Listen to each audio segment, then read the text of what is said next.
अस्सलाम वालेकुम नाज़रीन, आज बात करूँगा अफ़गानिस्तान और पाकिस्तान के दरमियान वनडे सीरीज़ की। तो उसमें मुझे ज़्यादातर खदशा ये नज़र आ रहा है कि अफ़गानिस्तान की टीम शायद जो है पाकिस्तान को वाइट वाश करेगी 3-0 से।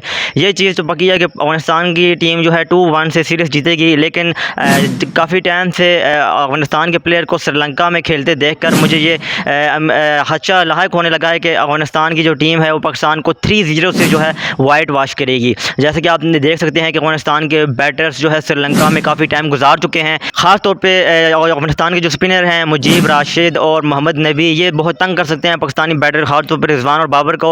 मिडिल ऑर्डर में भी जो है पाकिस्तान के पास कोई इतने अच्छे बैट्समैन नहीं है, और इसके अलावा टॉप ऑर्डर में भी जो है पाकिस्तान के पास इतने अच्छे फिनिशर नहीं हैं जो कि अच्छा फिनिश कर सकें। तो ये इम्कान लाहिक होने लग गया है कि अफ़गानिस्तान की टीम जो है 3-0 से पाकिस्तान को वाइट वॉश करेगी।